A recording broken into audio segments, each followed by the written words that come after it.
tiler halkımız, rakiplarni vayrona etmek bulsan okudun.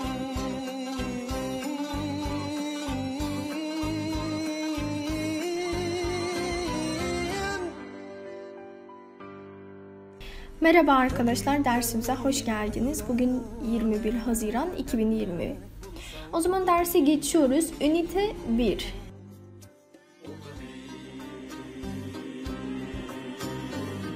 Mesela what, when, why, which, whether, ghost, honest, hour. Herkes honest, hour dememiz.